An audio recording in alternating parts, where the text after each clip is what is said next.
क्या आपने कभी गौर किया है, आपका दिमाग कभी रुकता ही नहीं? सुबह आंख खुलते ही कोई न कोई विचार शुरू हो जाता है। आज क्या पहनूं? आज ऑफिस में क्या होगा? कल जो हुआ वो ठीक था या नहीं? हम नाश्ता करते हैं, सोचते रहते हैं। काम करते हैं, सोचते रहते हैं। यहां तक कि जब सोने की कोशिश करते हैं, तब भी दिमाग बंद नहीं होता।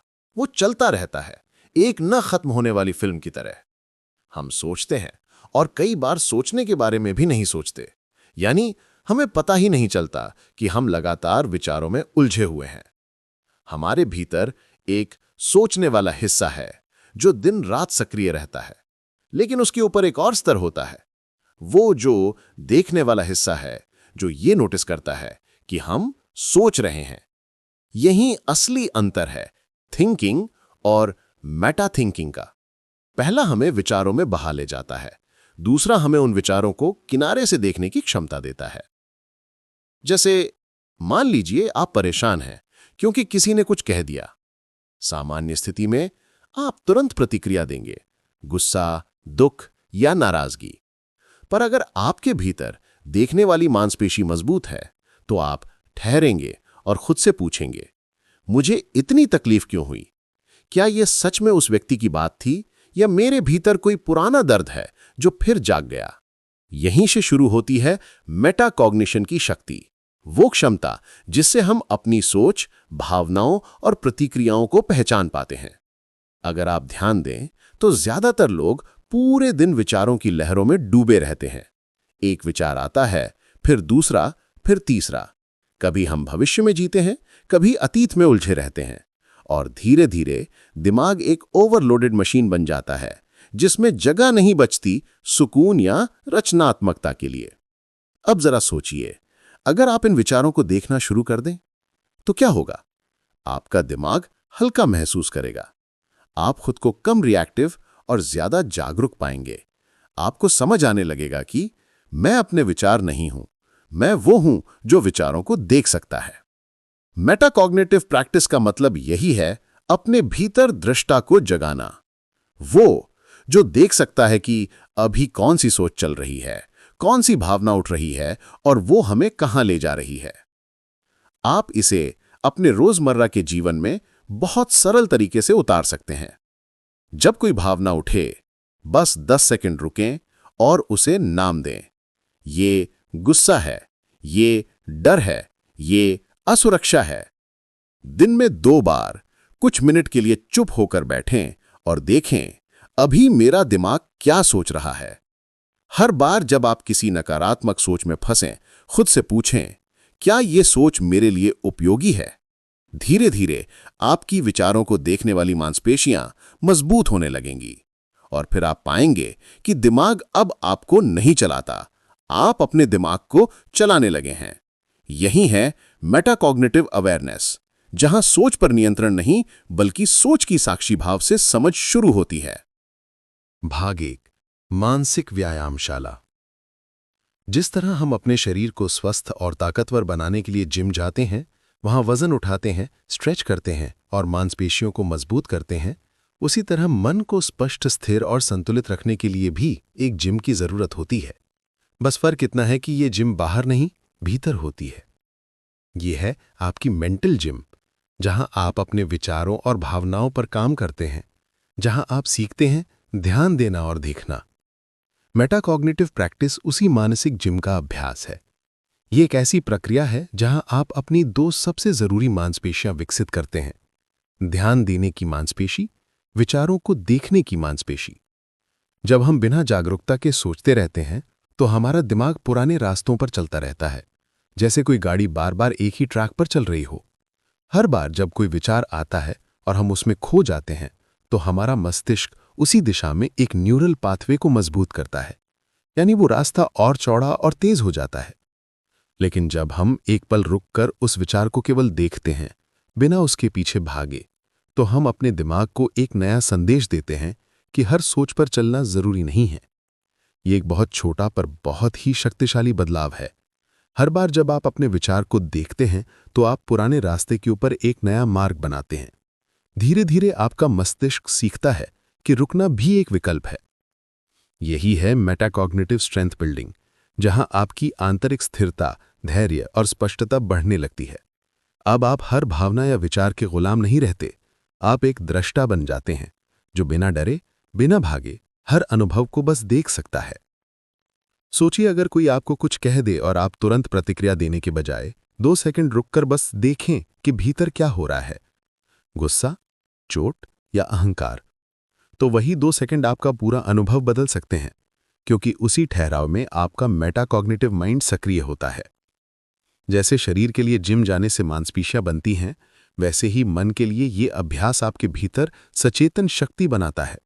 अब आप अपने विचारों को पकड़ने के बजाय उन्हें गुजरते हुए देखना सीखते हैं, और ये देखना ही असली स्वतंत्रता है, जहां विचार आते हैं जाते हैं पर आप भीतर स्थिर रहते हैं।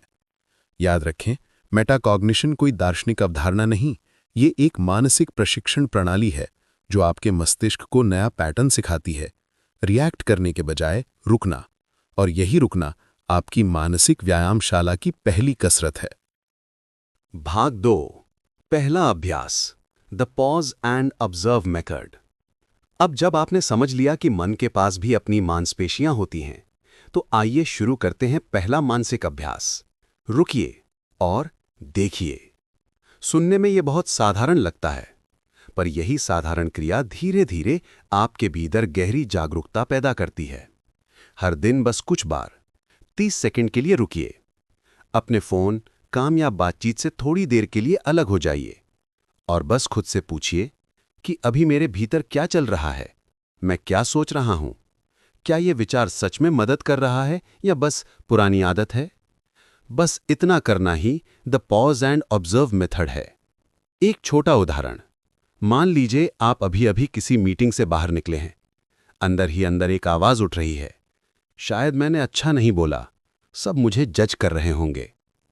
पहले आप शायद उसी विचार में बह जाते, अपने परफॉर्मेंस को बार बार दोहराते, खुद को दोष देते या फिर मूड खराब कर देते। लेकिन अब आप पॉज करते हैं, एक गहरी सांस लेते हैं और कहते हैं, ठीक है, मेरा दिमाग अभी सेल्फ डाउट मोड में चला गया है। बस इतना जान लेना ही मेटा अवेयरनेस है। आपने उस विचार को देख लिया, उसे सत्य नहीं माना। आपने पहचाना कि ये मैं नहीं, बल्कि मेरे भीतर चल रहा एक विचार है।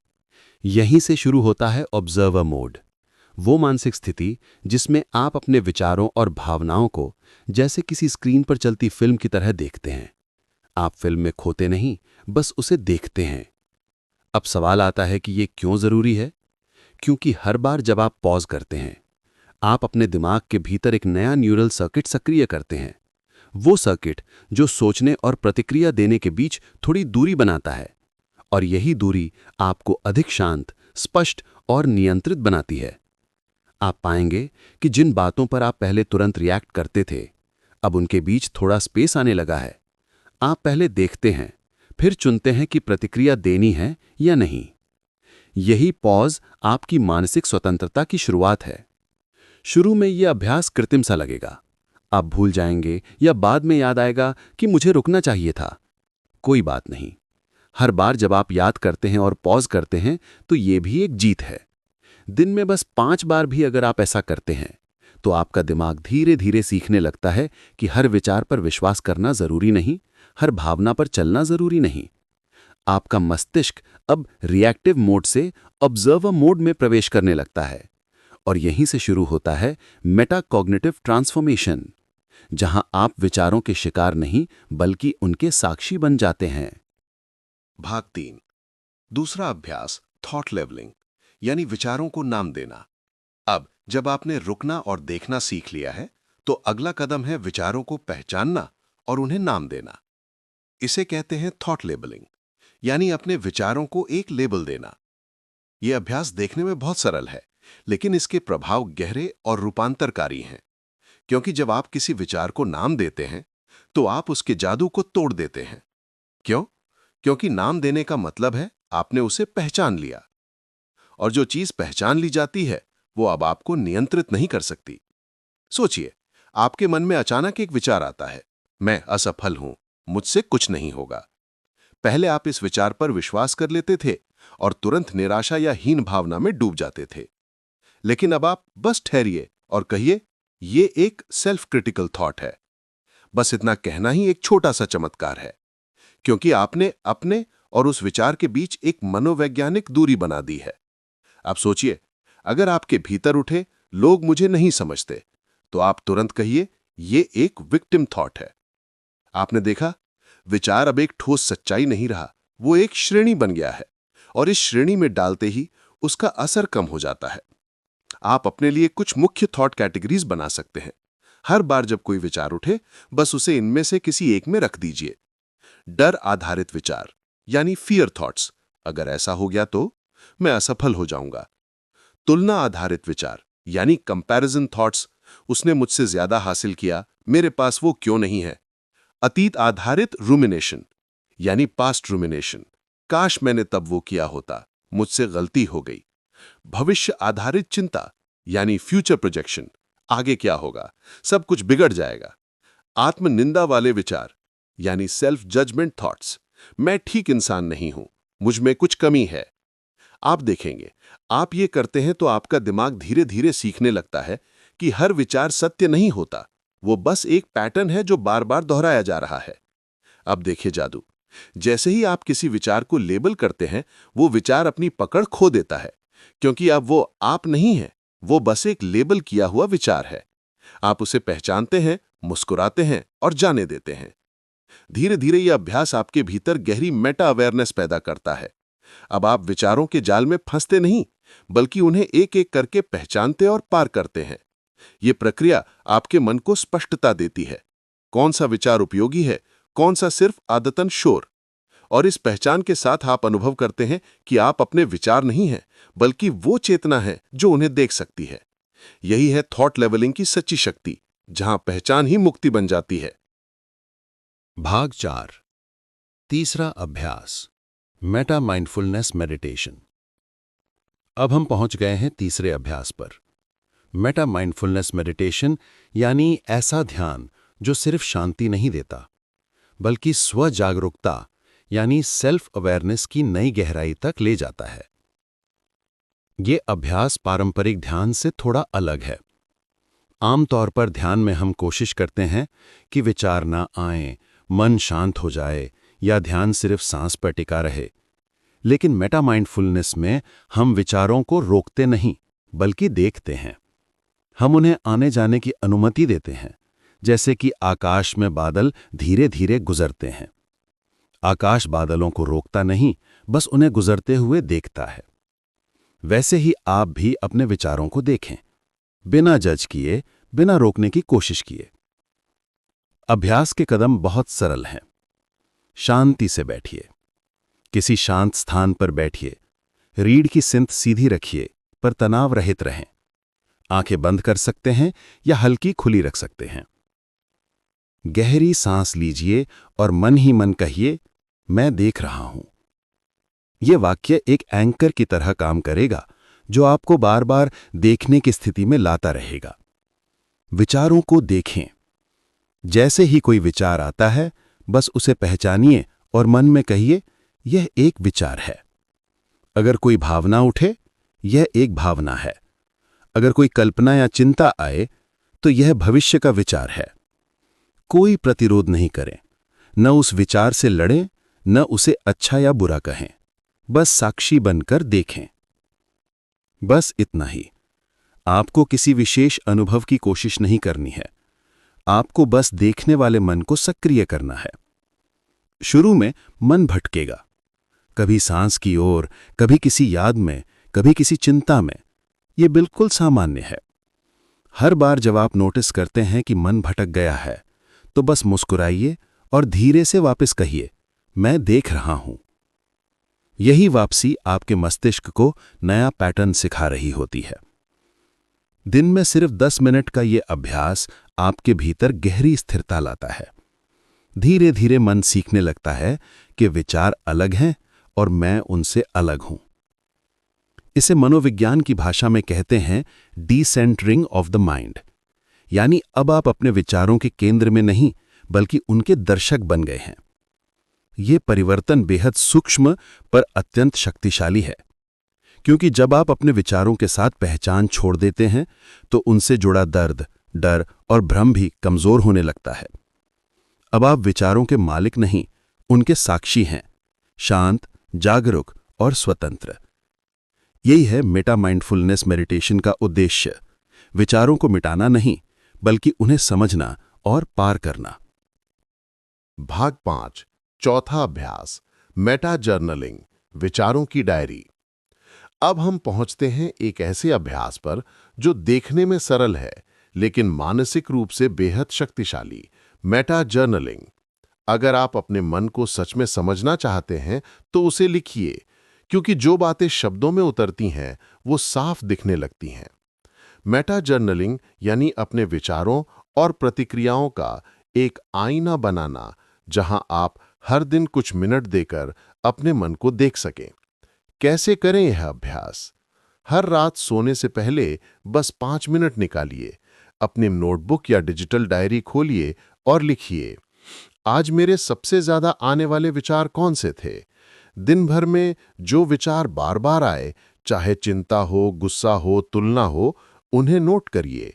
जैसे आज बार बार लगा कि लोग मुझे गंभीरता से नहीं लेते। उनमें से कौन से विचार उपयोगी थे और कौन से नहीं?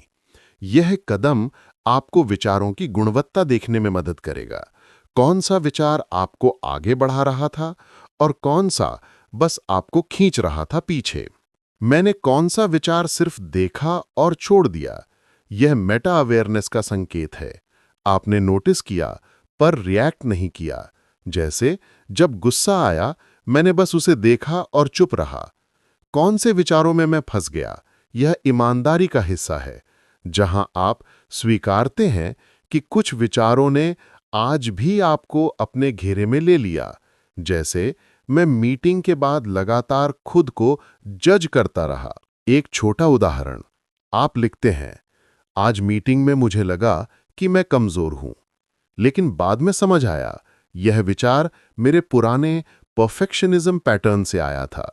यह एक लाइन देखने में साधारण है, पर इसमें एक गहरा मानसिक परिवर्तन छिपा है। आपने अपने विचार को डिसेक्ट कर दिया, यानी उसे तोड़कर देखा कि वो कहां से आया, क्यों आया और क्या वो सच में जरूरी था। अब यह विचार आपको नियंत्रित नहीं करेगा, क्योंकि आपने उसे पहचान लिया। मेटा जर्नलिंग दरअसल एक मस्तिष्क का आईना है। हर बार जब आप लिखते हैं, आप अपने मन के भीतर की उलझनों को कागज पर उतार देते हैं, जहां वे स्पष्ट, ठोस और समझने योग्य बन जाती हैं। धीरे धीरे आप देखेंगे कि कुछ विचार रोज दोहराए जाते हैं। डर, असुरक्षा, तुलना, अपराध बोध या मैं पर्याप्त नहीं हूं जैसी धारणाएं। यहीं से आपको समझ आने लगता है कि आपका मन किस दिशा में सबसे ज्यादा भटकता है।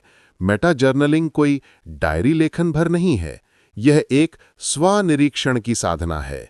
यह सिखाता है कि हमारे विचार स्थायी नहीं हैं, वे आते जाते पैटर्न हैं जिन्हें देखा, समझा और बदला जा सकता है। और जब आप उन्हें रोज देखना शुरू करते हैं तो धीरे धीरे आपका मन अधिक पारदर्शी, अधिक शांत और अधिक जागरूक बन जाता है।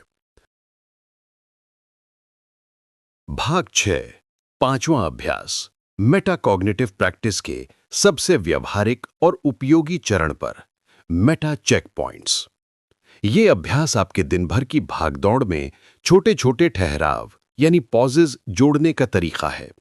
क्योंकि सच कहें तो दिन भर हम लगभग ऑटो पायलट मोड पर जीते हैं। एक काम खत्म नहीं होता कि दूसरा शुरू हो जाता है और हमारा मन लगातार चलता रहता है, बिना रुके, बिना जागरूक हुए।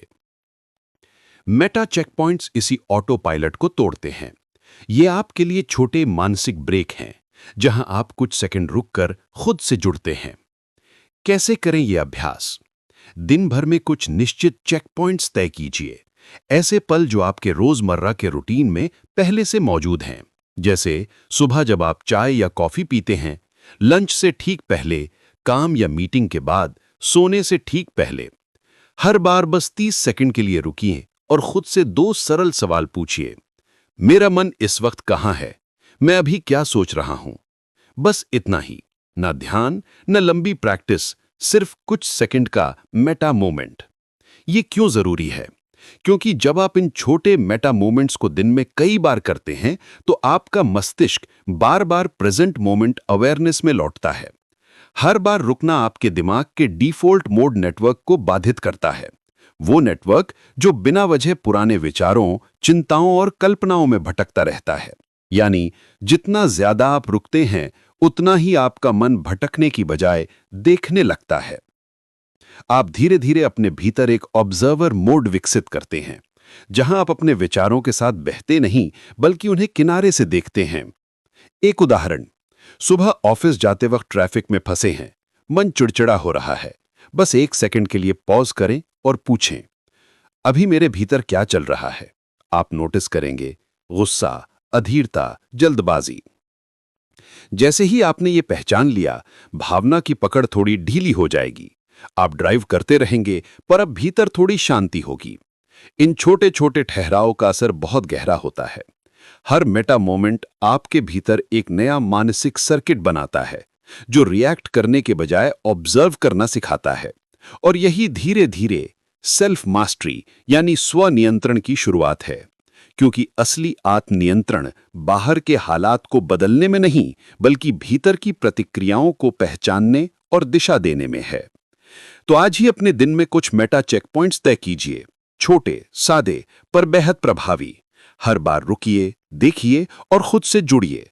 धीरे धीरे आप पाएंगे कि आपका मन अब आपको नहीं चला रहा, बल्कि आप अपने मन के चालक बन गए हैं। भाग 7, छठा अभ्यास, मेटाकॉग्निटिव प्रैक्टिस, आत्म प्रश्न की कला। अब हम पहुंच गए हैं मेटाकॉग्निटिव प्रैक्टिस के सबसे गहरे और परिवर्तनकारी अभ्यास पर, मेटा क्वेश्चनिंग। ये वो अभ्यास है जो आपके मन को सोचने के बजाय देखने और देखने के बजाय जागने की कला सिखाता है। अक्सर हमारे भीतर जो विचार आते हैं, हम उन्हें सत्य मान लेते हैं। जैसे, मैं पर्याप्त नहीं हूं, लोग मुझे पसंद नहीं करते, अगर ये गलती हो गई तो सब खत्म हो जाएगा। इन विचारों को हम अपने व्यक्तित्व का हिस्सा समझ लेते हैं। पर सच्चाई ये है, वे विचार तथ्य नहीं, सिर्फ कहानी है जो हमारा मन बार बार दोहराता है। मेटा क्वेश्चनिंग का उद्देश्य है इन कहानियों को पहचानना और उन्हें चुनौती देना। कैसे करें यह अभ्यास? जब भी कोई विचार उठे, उसे तुरंत मानने के बजाय उससे सवाल पूछिए। बस 30 सेकंड रुककर यह प्रश्न खुद से कीजिए, क्या यह विचार सच में तथ्य है? क्या यह किसी ठोस साक्ष्य पर आधारित है या सिर्फ मेरे मन की व्याख्या है? क्या इसका कोई प्रमाण है? क्या इस विचार के समर्थन में कोई वास्तविक सबूत है या मैं केवल अनुमान लगा रहा हूं? क्या यह विचार मुझे शक्ति देता है या डराता है? अगर यह मुझे कमजोर बना रहा है, तो शायद यह विचार उपयोगी नहीं है। क्या मैं ये सोच रहा हूं या ये सोच मुझे सोच रही है? यह सबसे गहरा सवाल है। क्या मैं विचार का स्वामी हूं या उसका दास? जब आप इस तरह प्रश्न करते हैं, तो विचारों की सतह के नीचे छिपे विश्वास, बिलीव्स सामने आने लगते हैं। जैसे, मैं असफल हूं, विचार के नीचे छिपा हो सकता है, मुझे हमेशा परफेक्ट होना चाहिए। या लोग मुझे नहीं समझते के नीचे हो सकता है, मैं तभी कीमती हूं जब सब मुझे स्वीकार करें। जैसे ही आप इन मूल विश्वासों को पहचानते हैं, आपके पास उन्हें रीराइट करने की शक्ति आ जाती है। यही मेटा क्वेश्चनिंग का जादू है। ये सोच को मिटाता नहीं, बल्कि उसकी जड़ तक पहुंचकर उसे रूपांतरित कर देता है। दिलचस्प बात यह है कि ये तकनीक सिर्फ आधुनिक मनोविज्ञान में नहीं, बल्कि प्राचीन ज्ञान में भी गहराई से मौजूद है। कॉग्निटिव बिहेवियरल थेरेपी यानी सीबीटी में यही मूल सिद्धांत है कि विचारों को चुनौती दो ताकि वे सच की परीक्षा में खरे उतरें। और गीता, बुद्ध ध्यान और योग दर्शन में भी यही कहा गया है कि पहले अपने मन को देखो, फिर निर्णय लो। भगवान कृष्ण ने अर्जुन से भी यही कहा था कि हे अर्जुन, पहले अपने भ्रम और भय को देखो। जब मन स्पष्ट होगा, तभी सही निर्णय संभव होगा। मेटा क्वेश्चनिंग आपको यही सिखाता है कि हर विचार को आंख मूंदकर स्वीकारना नहीं, बल्कि उसकी सच्चाई पर सवाल उठाना ही सच्ची बुद्धिमत्ता है। धीरे धीरे ये अभ्यास आपको अपने विचारों का दास नहीं, उनका निर्णायक बना देता है। यहीं से शुरू होती है मन पर महारत, यानी सेल्फ मास्टरी। भाग 8, 7वां अभ्यास, मेटा ब्रीदिंग टेक्निक यानी साक्षी श्वास तकनीक। जब मन बहुत भटकने लगे, भावनाएं तेज हो जाएं या किसी स्थिति में भीतर का तूफान उठने लगे, तब सबसे आसान और असरदार उपाय है मेटा ब्रीदिंग टेक्निक। ये सिर्फ एक सांस लेने की विधि नहीं है, बल्कि अपने मन और शरीर के बीच सजग संवाद यानी कॉन्शियस कनेक्शन स्थापित करने का माध्यम है। ये आपको तुरंत वर्तमान क्षण में वापस लाती है, जहां आप सोच से नहीं, साक्षी भाव से जीना शुरू करते हैं। कैसे करें मेटा ब्रीदिंग? किसी शांत स्थान पर बैठें या खड़े रहें, स्थिति कोई भी हो, बस कुछ पल ठहर जाएं। धीरे धीरे गहरी सांस लें और मन में कहें, मैं इस अनुभव को देख रहा हूं। इसका अर्थ है, चाहे मन में गुस्सा हो, डर हो या बेचैनी हो, आप उसे देखने वाले बन रहे हैं, जीने वाले नहीं। अब आप उस भावना से एक छोटा सा अंतर बना रहे हैं। सांस छोड़ें और मन में कहें, मैं इस अनुभव से अलग हूं। इसका अर्थ है, मैं गुस्सा नहीं हूं, मैं गुस्से का साक्षी हूं। मैं चिंता नहीं हूं, मैं चिंता को देख रहा हूं। मैं दर्द नहीं हूं, मैं उस दर्द को महसूस होते हुए देख सकता हूं। इस प्रक्रिया को 3 बार दोहराएं। आप महसूस करेंगे, भावना का तूफान कुछ धीमा हो गया है। दिमाग में जो विचारों की भीड़ थी, वो थोड़ी शांत होने लगी है, क्योंकि आपने अपने मस्तिष्क को एक नया आदेश दे दिया है। तुम सिर्फ अनुभव नहीं हो, तुम अनुभव के साक्षी हो। ये टेक्निक कैसे काम करती है? मेटा ब्रीदिंग आपके मस्तिष्क और शरीर के बीच तुरंत संवाद स्थापित करती है। जब आप गहरी और सजग सांस लेते हैं, तो आपका पैरासिम्पैथेटिक नर्वस सिस्टम सक्रिय हो जाता है, जो शरीर को आराम और स्थिरता की अवस्था में लाता है। वहीं जब आप अपने विचारों को देखते हुए सांस छोड़ते हैं, तो मस्तिष्क में एक नया पैटर्न बनता है, ऑब्जर्व नॉट ऑब्जर्व, यानी देखो पर उसमें घुलो मत। धीरे धीरे ये टेक्निक आपके भीतर इमोशनल रेगुलेशन की शक्ति विकसित करती है। अब आप भावनाओं के द्वारा नियंत्रित नहीं होते, बल्कि उन्हें संतुलित करना सीख जाते हैं। मेटा ब्रीदिंग कोई लंबी साधना नहीं, ये एक आपातकालीन उपकरण है।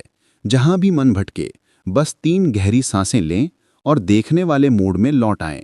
ये वही क्षण होता है जहां मेटा अवेयरनेस एक्शन में आती है, जहां सोच और भावना के बीच की दीवार पतली हो जाती है और आप भीतर से फुसफुसाते हैं, मैं विचार नहीं हूं, मैं वो हूं जो सबको देख रहा हूं। यही साक्षी श्वास आपके भीतर शांति, स्पष्टता और आत्मनियंत्रण की शुरुआत करती है। भाग 9, छोटी गलतियां जिनसे बचना जरूरी है। अब जब आप मेटाकॉग्निशन के अभ्यासों से परिचित हो चुके हैं, तो एक बात याद रखिए, हर अच्छी चीज की तरह इस प्रक्रिया में भी संतुलन बेहद जरूरी है। कई लोग जब इस यात्रा पर निकलते हैं, तो वे सोचते हैं कि जितना ज्यादा सोचूंगा, उतना ज्यादा जागरूक हो जाऊंगा। लेकिन यही वो जगह है जहां हम मेटाकॉग्निशन को ओवर एनालिसिस में बदल देते हैं। आपका लक्ष्य हर विचार का विश्लेषण करना नहीं है, बल्कि ये पहचानना है कि विचार चल रहा है और मैं उसे देख सकता हूं।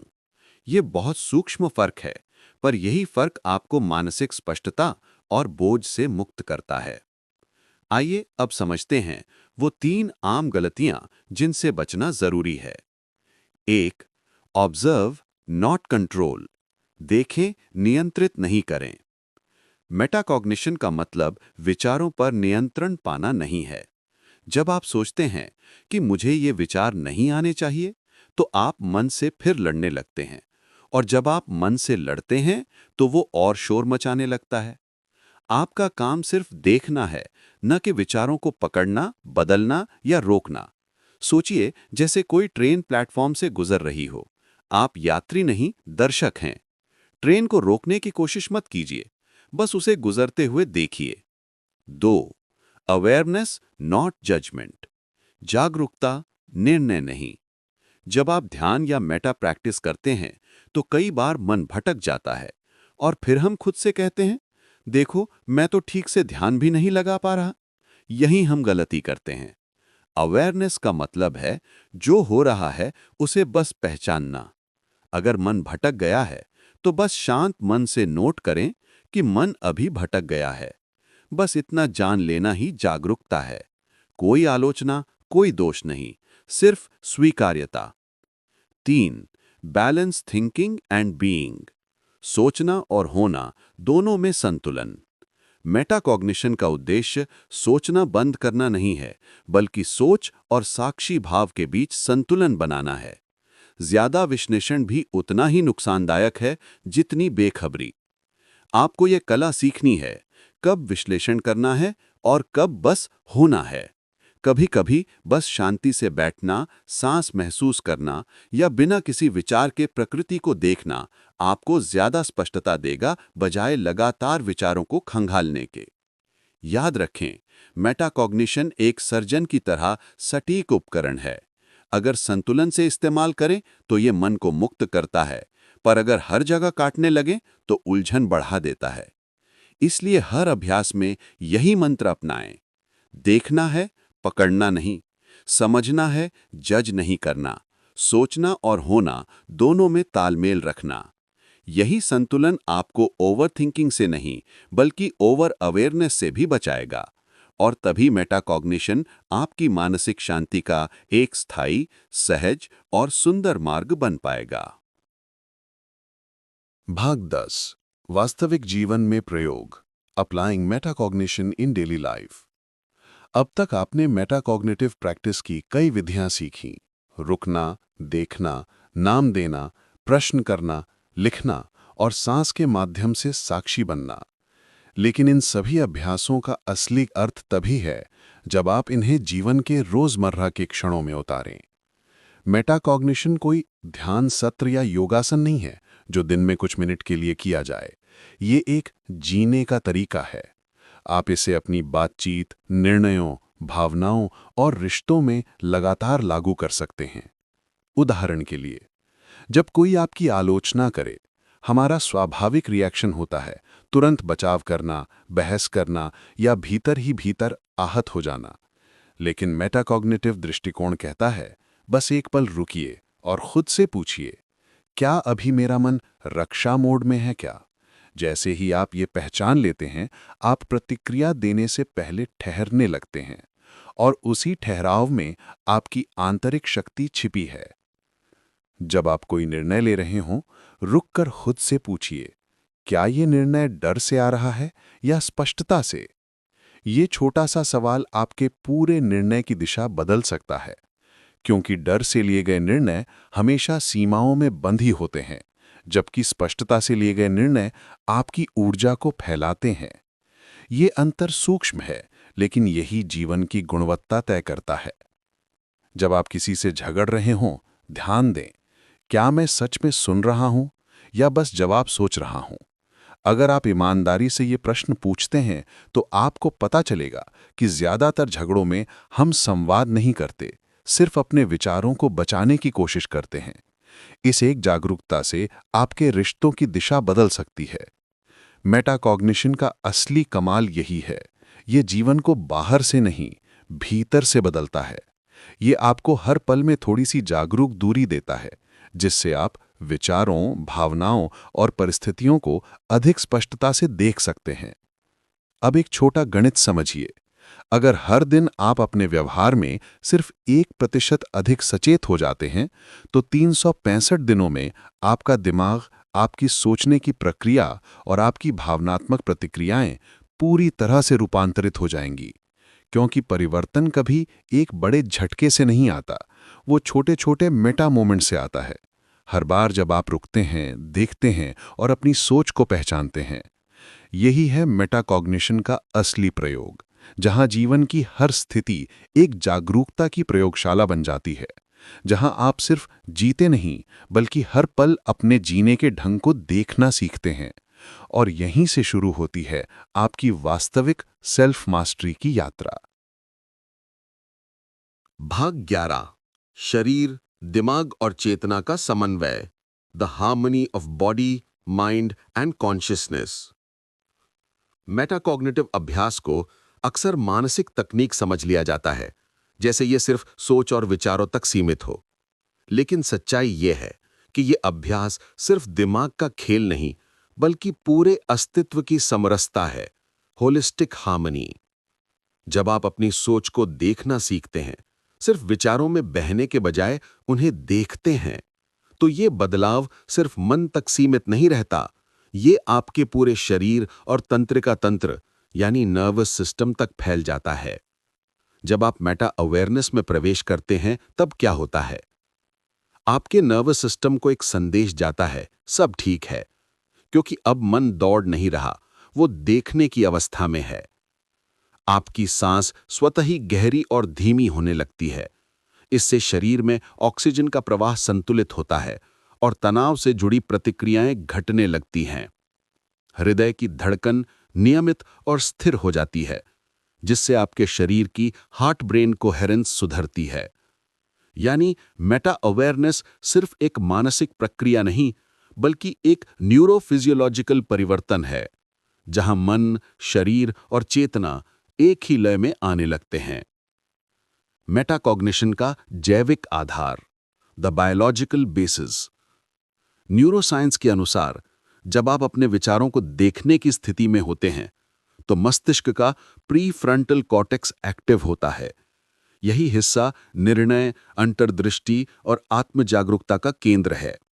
इसके साथ ही एमिगडाला, जो भय और तनाव को नियंत्रित करता है, शांत होने लगता है। यानी हर बार जब आप किसी विचार को केवल देखते हैं, तो आपके मस्तिष्क में एक वास्तविक रीवायरिंग होती है। पुराने भावनात्मक रास्ते कमजोर होते हैं और नए शांत संतुलित रास्ते मजबूत होने लगते हैं। योग, प्राणायाम और ध्यान का संबंध। इसीलिए योग और प्राणायाम मेटाकॉग्निशन के स्वाभाविक साथी हैं। योग शरीर को स्थिर करता है, प्राणायाम सांस और ऊर्जा को संतुलित करता है, और ध्यान चेतना को केंद्रित करता है। जब ये तीनों मिलते हैं, तो आपका शरीर, दिमाग और आत्मा एक सुनियोजित लय में कार्य करने लगते हैं। यही वो जगह है जहां न्यूरोसाइंस और स्पिरिचुअलिटी एक दूसरे से हाथ मिलाते हैं। विज्ञान कहता है मस्तिष्क में नई न्यूरल कनेक्टिविटी बन रही है, और आध्यात्म कहता है तुम अपने भीतर के साक्षी को पहचान रहे हो। दोनों एक ही सत्य की ओर इशारा करते हैं कि शांति, जागरूकता और एकत्व की अवस्था सिर्फ दिमाग का नहीं, पूरे अस्तित्व का अनुभव है। यही है मेटाकॉग्निटिव प्रैक्टिस का चरम रूप, जहां विचार शांत, शरीर स्थिर और चेतना जागृत हो जाती है। जहां आप ना केवल सोच को देखते हैं, बल्कि महसूस करते हैं कि आप स्वयं वही देखने वाली चेतना है। भाग 12, एक नया दृष्टिकोण, the birth of the witness mind. धीरे धीरे जब मेटाकॉग्निटिव प्रैक्टिसेस आपकी दिनचर्या का हिस्सा बन जाते हैं, तो भीतर कुछ गहरा और सूक्ष्म बदलने लगता है। आपके भीतर एक नया आप जन्म लेता है, एक साक्षी मन जो सोचता नहीं बल्कि सोच को देखता है। अब जब आपको गुस्सा आता है, तो आप उसमें डूबते नहीं, आप देखते हैं कि गुस्सा आ रहा है। आप महसूस करते हैं कि यह एक लहर है जो थोड़ी देर में थम जाएगी। जब उदासी आती है, तो आप उसे भी पहचानते हैं, ये भावना अभी मुझ में है, पर यह स्थायी नहीं। आप अब भावना के पीछे भागते नहीं, बल्कि उसके साक्षी बन जाते हैं। यही वो स्थिति है जिसे योग कहता है चित्तवृत्ति निरोध, यानी जब मन की गतिविधियां शांत होकर चेतना के दर्पण में प्रतिबिंबित होती हैं। और यही स्थिति आधुनिक मनोविज्ञान में कही जाती है कॉग्निटिव मास्टरी, यानी अपने विचारों, भावनाओं और प्रतिक्रियाओं पर संतुलित जागरूक नियंत्रण। दोनों ही योग और मनोविज्ञान एक ही सत्य की ओर संकेत करते हैं, मन के स्वामी बनो, मन के गुलाम नहीं। अब आप देखेंगे कि जीवन की परिस्थितियां तो वही हैं, पर आपका अनुभव पूरी तरह बदल गया है। पहले जहां तनाव आपको हिला देता था, अब आप ठहर कर सोचते हैं कि यह सिर्फ मेरा मन एक कहानी बना रहा है। पहले जहां आलोचना चुपती थी, अब आप देखते हैं कि यह उनके शब्द हैं, मेरी सच्चाई नहीं। यही मेटाकॉग्निटिव अवेयरनेस की असली शक्ति है। यह बाहरी घटनाओं को नहीं, आपकी आंतरिक प्रतिक्रिया प्रणाली को बदल देती है। लेकिन याद रखें, मेटाकॉग्निटिव मसल्स बनाना कोई एक दिन या एक सप्ताह का अभ्यास नहीं, यह एक जीवन भर की साधना है। हर बार जब आप अपने विचार को पहचानते हैं, हर बार जब आप अपने मन को पकड़कर धीरे से कहते हैं, रुको, मैं देख रहा हूं, आप अपने भीतर के साक्षी को मजबूत कर रहे होते हैं। हर पॉज, हर ऑब्जर्वेशन, हर मेटा मोमेंट आपके भीतर नई न्यूरल राहें बना रहा होता है, जहां प्रतिक्रिया की जगह जागरूकता ले रही होती है। धीरे धीरे यह जागरूकता आपकी भावनाओं को भी बदल देती है। चिंता अब स्पष्टता में बदलने लगती है, बेचैनी अब संतुलन में बदल जाती है और अस्थिरता अब अंतर्दृष्टि बन जाती है। यही वो यात्रा है जहां मेटाकॉग्निशन एक तकनीक नहीं रह जाती, बल्कि जीवन का दृष्टिकोण, वे ऑफ बीइंग बन जाती है, जहां आप हर क्षण में देखते हैं, समझते हैं और भीतर से मुस्कुराते हैं। विचार आते और जाते हैं, पर मैं वही हूं जो उन्हें देख रहा हूं। अगर आज का एपिसोड आपके भीतर थोड़ी भी रुकावट लेकर आया, यानी एक पल का ठहराव, तो समझिए आपकी मेटा मसल्स ने काम करना शुरू कर दिया है। अगले भाग में हम बात करेंगे part 4, the application, metacognition in daily life, जहां हम देखेंगे कि ये अभ्यास रिश्तों, भावनाओं और निर्णयों में कैसे वास्तविक शक्ति देता है। चैनल को सब्सक्राइब करें, नोटिफिकेशन बेल दबाएं और इस वीडियो को उस दोस्त के साथ शेयर करें जो थोड़ा अपने मन को कम चलाना और थोड़ा ज्यादा देखना चाहता है।